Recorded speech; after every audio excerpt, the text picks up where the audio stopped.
चैशवा घोड़ा है, माँ लक्ष्मी जी वरमाला लेके प्रकट होती है, वो सब कथा आती है।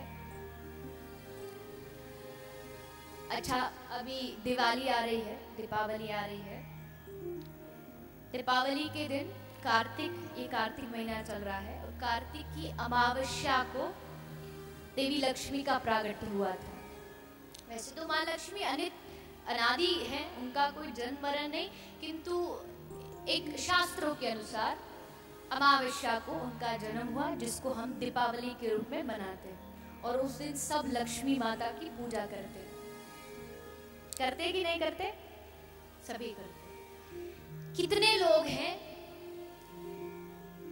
जो ये लक्ष्मी जी की तो करते हैं, लेकिन दीपावली के दिन सुबह उठ करके गौ माता की पूजा करते हैं? अच्छा, 1 2 3 4। दीपावली के दिन लक्ष्मी जी का प्रागट्य हुआ था। और क्या हुआ था पता है किसी को? नहीं पता? अमावस्या, कार्तिक अमावस्या को गैया का प्रागट्य है। हमारी गौ माता का प्रागट्य उसी दिन है जिस दिन माँ लक्ष्मी का सुबह गैया, कामधेनु गैया का प्रागट्य हुआ, और संध्या को लक्ष्मी जी का प्रागट्य। इसलिए गौ माता लक्ष्मी की बड़ी बहन है, लक्ष्मी जी छोटी बहन। लेकिन हमें तो चाहिए लक्ष्मी, इसलिए लक्ष्मी के लिए तो खजाने खोल खोल के बैठ जाते हैं। आओ लक्ष्मी मैया, अरे छोड़ा दरवाजा खोल दे, कहीं लक्ष्मी दरवाजा देख के वापस न चली जाए। हमारे गांव के बड़े बुजुर्ग कहते, बोले दरवाजा बंद देखेगी ना लक्ष्मी जी तो चली जाएगी, भाग जाएगी। वो याद रह जाता है। लेकिन आज ये भारत की पद्धति थी, सनातन संस्कृति थी कि दीपावली के दिन हर एक मैया अपने घर में गैया को सुंदर दुल्हन की तरह सजाती थी, गोबर का लेप करती थी, सुबह गौ माता की पूजा होती थी और शाम को लक्ष्मी जी की पूजा होती थी। पर हम लोगों ने जिसकी आवश्यकता थी उसकी शुरू कर दी, लगा इसकी जरूरत नहीं तो उसको भूलते हैं।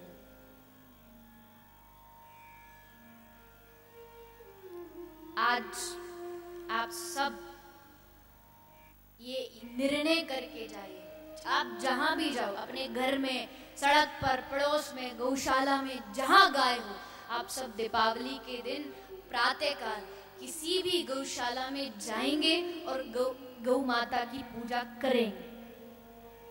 यहाँ बैठे और जो टीवी पे सुने सभी लोग, मेरी सबसे प्रार्थना है, दीपावली पर हम अपना घर साफ करते हैं। क्या हमने कभी सोचा कि चलो कोई गौशाला भी थोड़ा साफ कराए?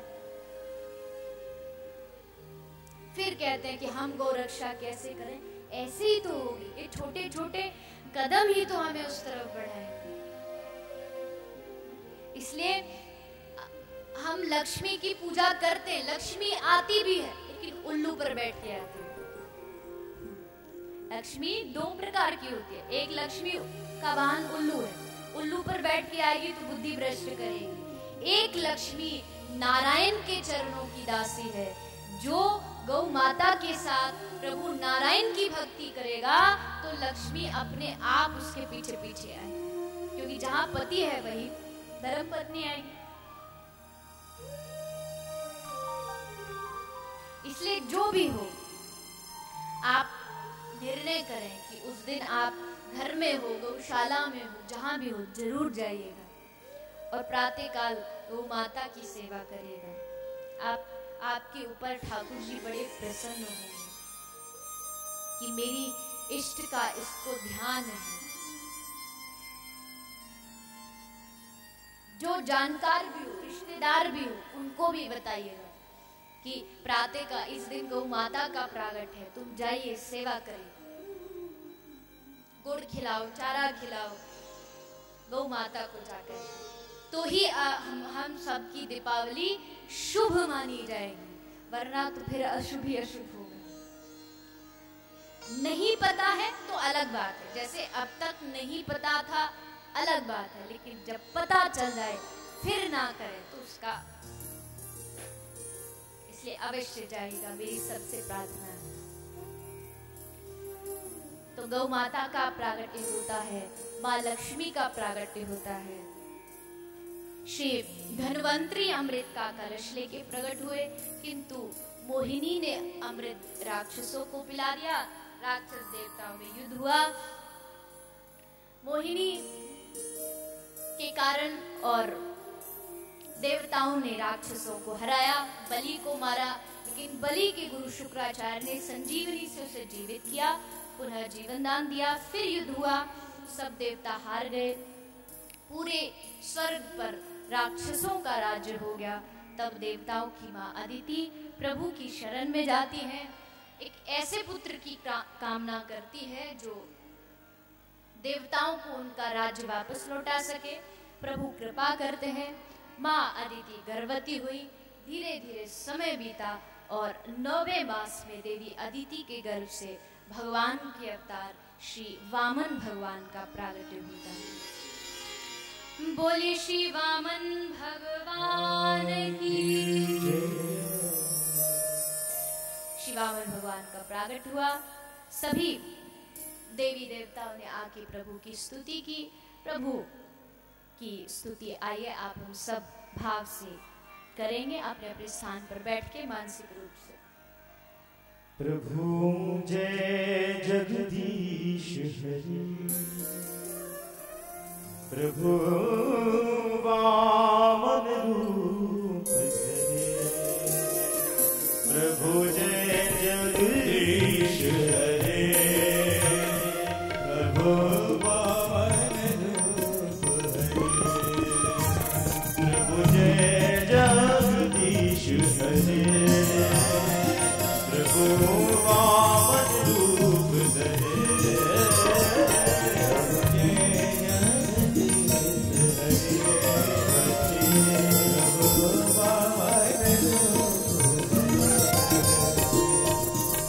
छल यश विक्रमणि बलि अद्भुत बामन, छल यश विक्रमणि बलि अद्भुत बामन, छल यश विक्रमणि बलि अद्भुत बामन, छल यश विक्रमणि बलि अद्भुत बामन, पद नख नीर जनित जन पावन, पद नख नीर जनित जन पावन, पद नख नीर जनित जन पावन, पद नख नीर जनित जग पावन, केशवाधित पावन रूप, केशवाधित पावन रूप, केशवाधित पावन रूप, केशवाधित पावन रूप, प्रभु जय जगदीश हरे, प्रभु वामन रूप धरे, प्रभु जय जगदीश हरे। सभी गाएं बड़े भाव से, ताली से लगा करते हो। केशवा माधवा ये देवा मधुसूदना, केशवा माधवा ये देवा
वामन भगवान बलि के द्वार पर पहुंचते हैं।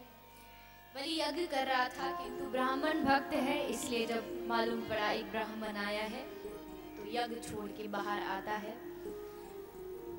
असुर वंश में था किंतु प्रहलाद जी का वंश है, इसलिए भक्ति सदाचार विद्यमान थे बलि के अंदर। प्रणाम किया, महाराज मैं आपको क्या दूं? बेटा वैसे तो हम कुछ चाहते नहीं, पर फिर भी देना चाहते हो तो 2 पग भूमि दान में दो, 3 पग भूमि दान में चाहिए। अरे प्रभु 3 पग भूमि से क्या होता है, एक छोटी सी झोपड़ी भी नहीं डलेगी।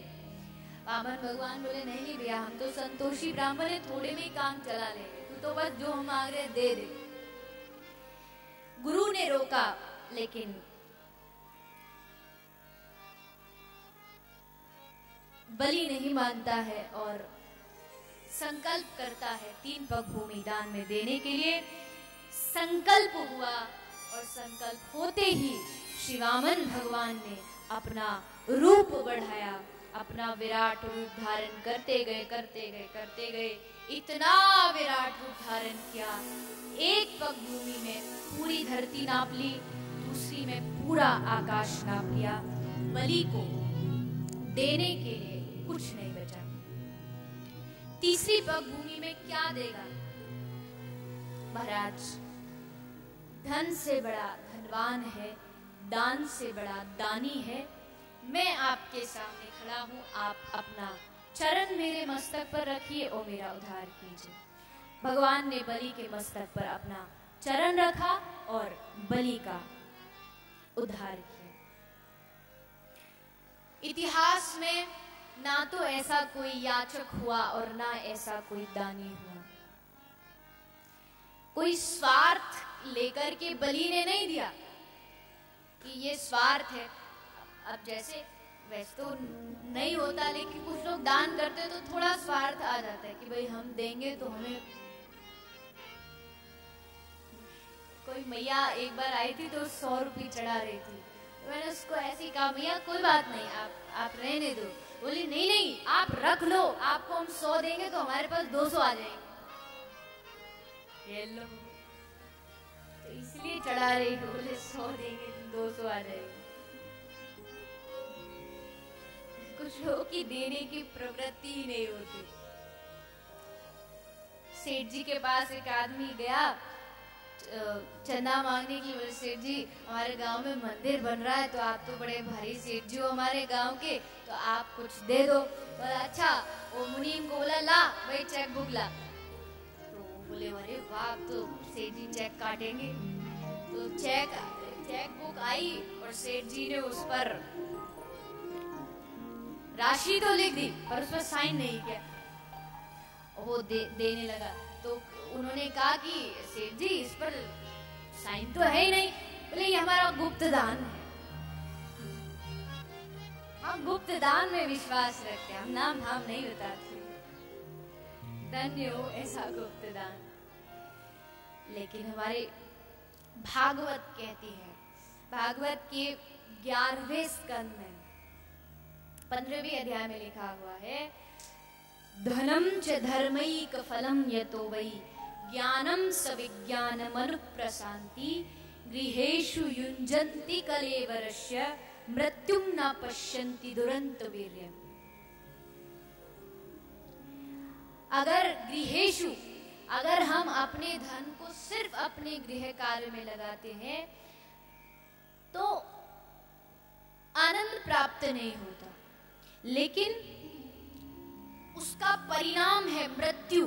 मृत्युम, जिसका परिणाम मृत्यु है। दुरंत वीर्य, ऐसी मृत्यु जिसको कोई रोक नहीं सकता। लेकिन अगर उस धन को सत्कार्य में लगाए तो 3 चीज मिलेगी। क्या? ज्ञानम सविज्ञानम अनुप्रशान्ति, ज्ञान मिलेगा, विज्ञान माने उस ज्ञान का अनुभव मिलेगा, और तीसरा मनु प्रशांति, शांति की प्राप्ति होगी।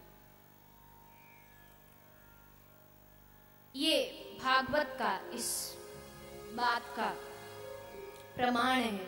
लेकिन कोई ये नहीं कहता कि हम कोई बहुत बड़ा काम करे।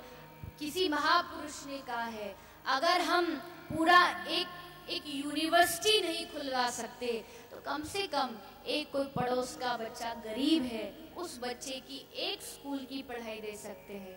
हम पूरा हॉस्पिटल नहीं खुला सकते, एक मरीज की दवाई हम दे सकते हैं। हम पूरा भंडारा नहीं कर सकते तो एक सड़क पर खड़े भिखारी को हम भोजन करा सकते हैं। दान कोई विशेष एक उसका कोई निर्धारित आंकड़ा नहीं है,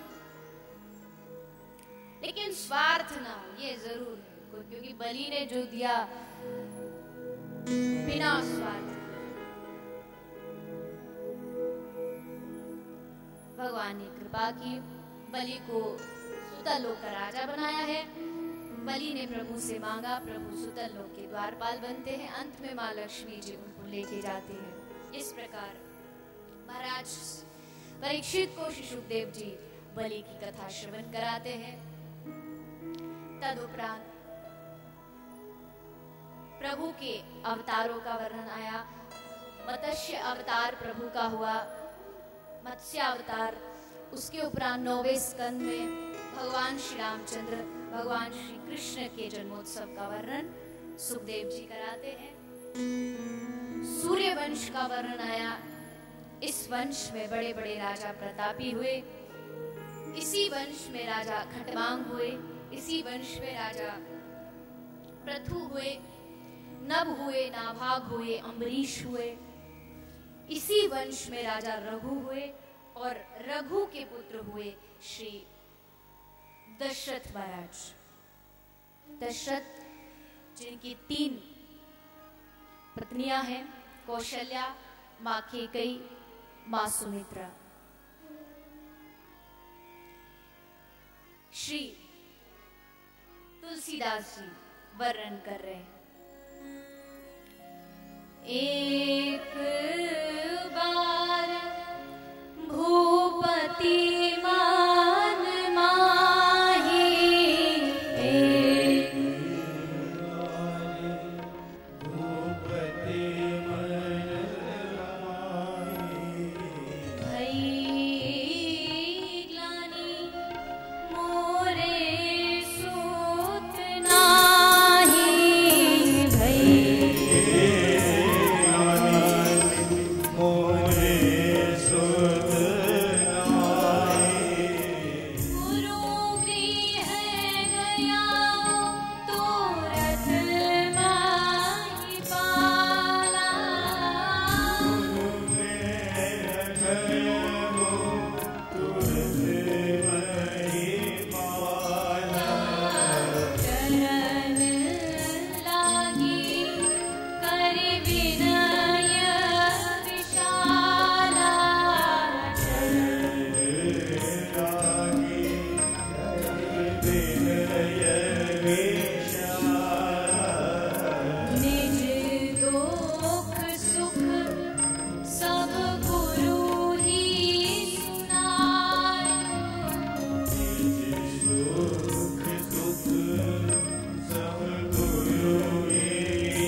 एक बार भूपत बनवाही। दशरथ जी को अपने मन में ग्लानि हुई, इतना बड़ा राजा हूँ लेकिन वंश को चलाएगा कौन, कोई संतान ही नहीं है। गुरु के द्वार पर गए, गुरु जी ने समझाया, धरौ धीर होई सुतचारी, 4 पुत्रों का तुम्हारे घर अवतार होगा। घर गए, पुत्रेष्टि यज्ञ की तैयारी की, यज्ञ से खीर प्रसाद तीनों माताओं ने ग्रहण किया। तीनों माताएं प्रसाद पाके गर्भवती होती हैं। धीरे धीरे धीरे धीरे समय भी बीतता, यही विधि गर्भ सहित सब नारी। अच्छे अच्छे स्वप्न आने लगे, अयोध्या में आनंद की वर्षा प्रारंभ हो गई। सरयू नदी में अमृत बहने लगा, साधु सज्जन सबके मन प्रसन्न हो गए। चैत्र का पवित्र पावन महीना आया, नवमी तिथि आई, सभी देवी देवता मिलकर के भगवान श्री रामचंद्र की स्तुति कर रहे हैं। आइए हम सब प्रभु श्री रामचंद्र के प्राकट्य उत्सव से पूर्व स्तुति करेंगे। जिसको आती है साथ साथ में गाएं, नहीं आती तो भाव से प्रभु का स्वागत करते हैं। श्री रामचंद्र कृपालु भजवन हरन भव भय दारुण। श्री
सभी देवताओं के द्वारा मर्यादा पुरुषोत्तम श्री रामचंद्र की स्तुति की गई।